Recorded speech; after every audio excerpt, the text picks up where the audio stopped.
झंडे को सलामी देना शिर्क है और तराने के वक्त खड़ा हो जाना शिर्क है। वहां तराना पड़ा जाता, मैं बैठा रहता हूं, मैं खड़ा नहीं होता। लेकिन मेरे नजदीक ये वतन की नमाज पढ़ रहे हो तुम, तुम्हारा ये कुनूत और वतन का तराना, उसमें हम्द हो रही है वतन की। ये क्या है? आज के दौर का बदतरीन शिर्क, शिर्क फिल मोहब्बत। बात ज़्यादा पुरानी नहीं है, कहीं और मात्र 35-40 साल हुए होंगे। एक था दिल्ली का इमाम।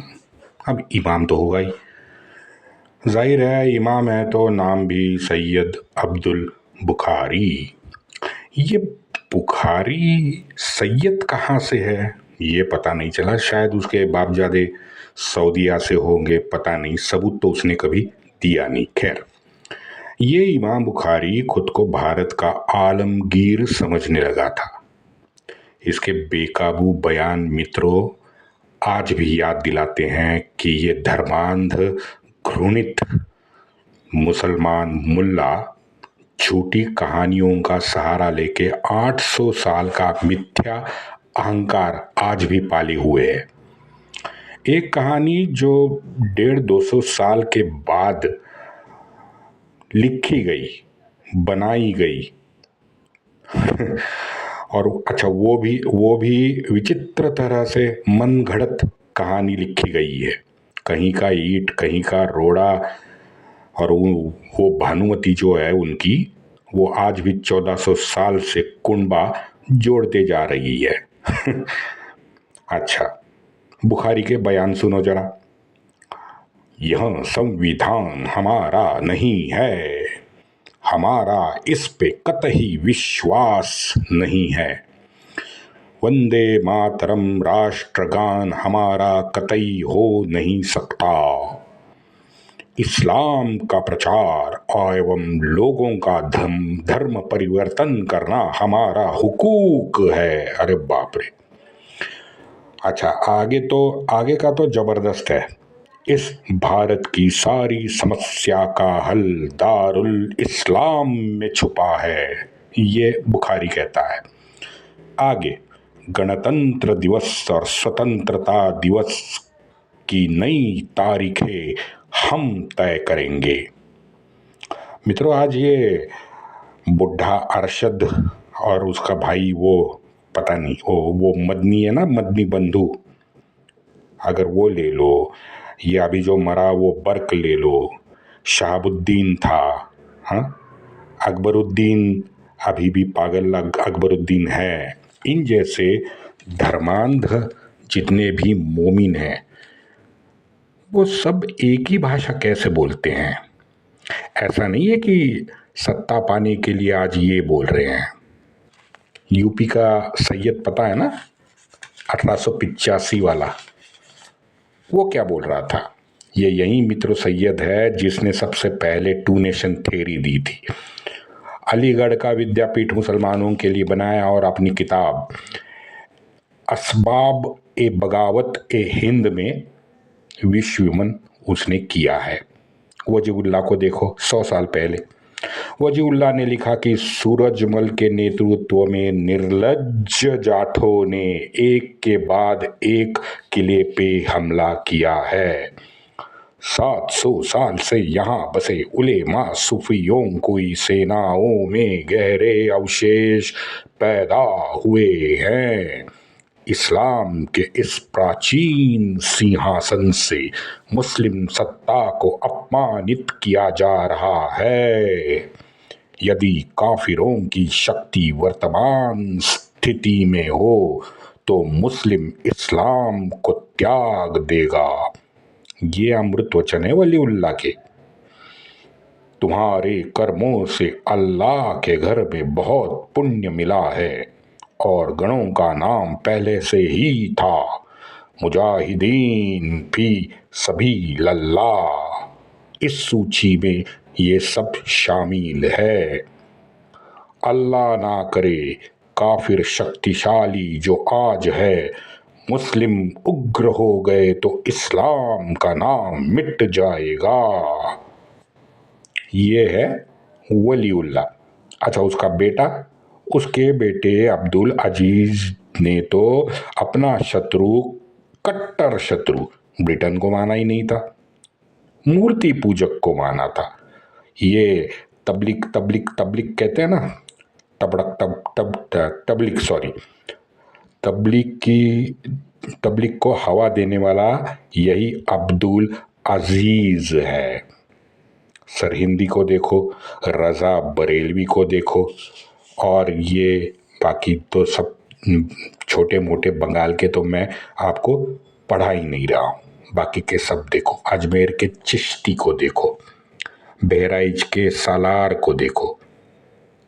ये 1000-1200 साल में ये पैदा होते आ रहे, और ये सारे सम्माननीय भारत के नागरिक है, और सारे भारत से, सॉरी, हिंदुस्तान से ये नफरत करने वाले सम्माननीय भारत के नागरिक हैं।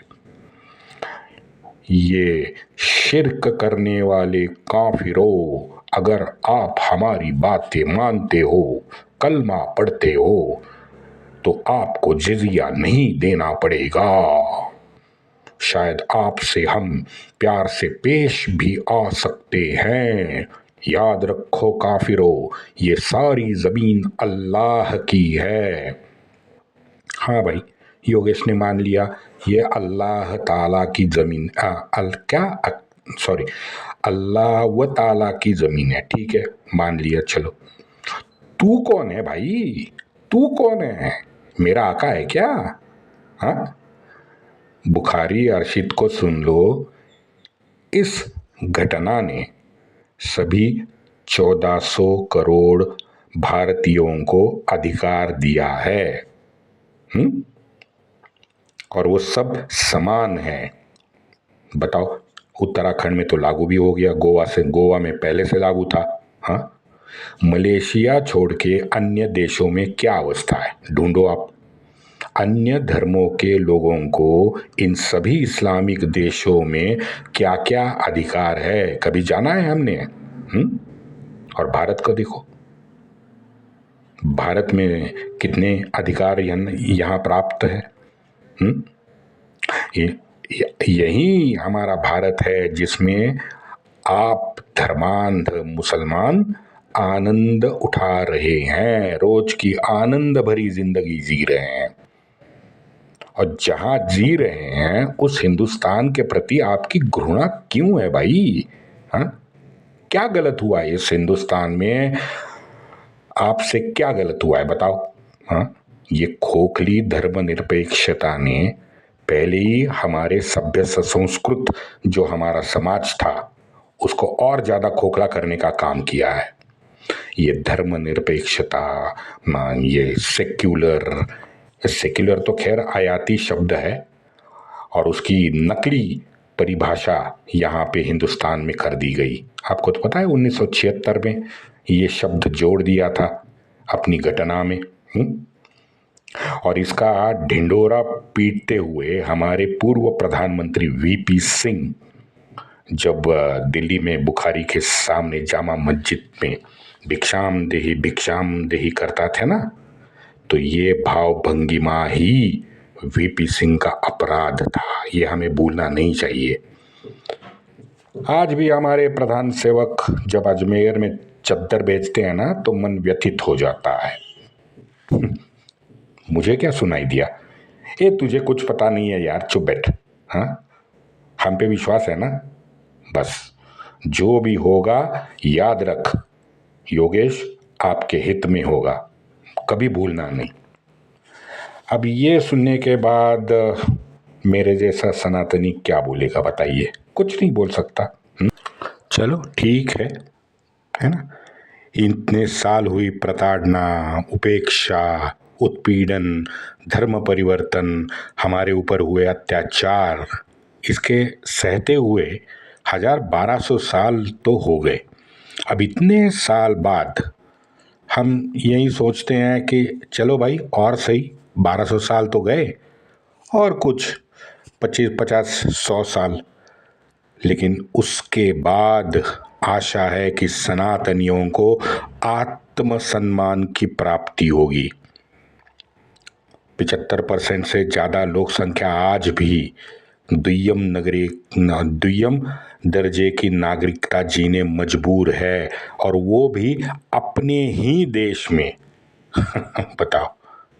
चल, आज तक तो हम सिर्फ प्रत्युत्तर देते आए हैं गत 1000 साल से। सामने से हमला हुआ तो हमने हमला किया। मुजफ्फरपुर में जवाब, भागलपुर में जवाब तो हमने दे दिया। कभी ना कभी तो उनको जड़ से उखाड़ के नेस्तनाबूद करने की इच्छा भी प्रबल होगी जरूर। कभी ना कभी सुबह तो आनी तय है। जय हो।